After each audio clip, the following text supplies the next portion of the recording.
Cynthia Calvillo and Lupita Godinez, minus 240 for Godinez, plus 240 for Cynthia Calvillo. Over under 2.5 rounds, minus 289 for the over, plus 289 for the under. Strawweight bout here. Cynthia Calvillo coming down from flyweight. She was a strawweight before. She made the switch up back in 2020. She fought Jessica I, won that fight, so she won her debut at 125. And then she loses 4 straight, and now she's going back down to 115. So she had a lot of success at 115 before. She had a draw against Marina Rodriguez in 2019. We all know how good Marina Rodriguez is. And her only loss before that was to Carla Esparza, which was actually a pretty close fight.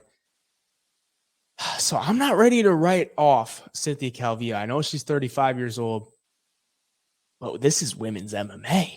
And we have seen in women's MMA that anything can happen. And I'm looking at this one, and I'm seeing like maybe it's my bias because I had a minus ticket or a chalk ticket on Lupita Godinez in her last fight against Angela Hill, and she lost to Angela Hill. She was a minus 360 favorite against Angela Hill, and she lost a decision there.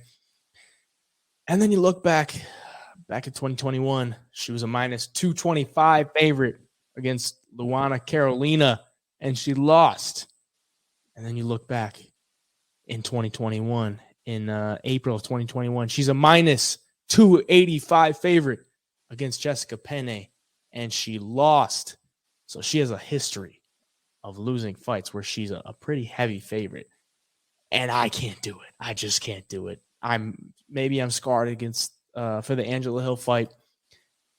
Lupita Godinez, she can look really good at one point, and then she can look really bad at another point. And in this one, I think Calvillo kind of needs a win. Like she really needs a win. There's not a lot to get behind in her last performances. She didn't look bad against Nina Nunes back in August of 2022. She lost a split decision. She could have won that fight. But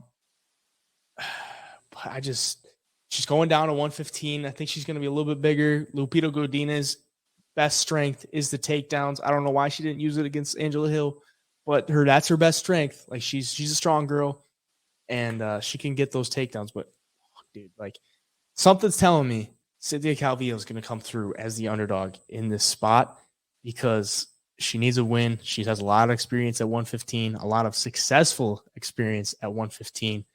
She's probably going to come in here really wanting to get a win and really kind of feeling like she needs a win.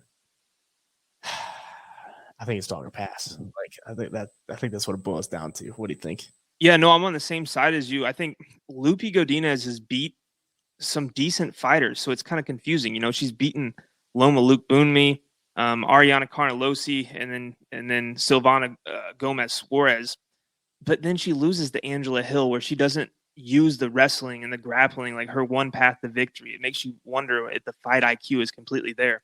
And then she loses to Luana Carolina, who we've seen lose, on the last card or the card before that. So fighting a vet like Cynthia Calvillo, and Calvillo being this big of an underdog, it gets interesting because I think she is probably the underdog because of her record here, being 1-5 in her last 6, but she's losing to Andrea Lee, who we saw, probably beat Macy Barber last weekend, if I'm being honest, Jessica Andrade, Caitlin Chukagian, and Madrina Rodriguez. So she's not fighting any slouches by any means.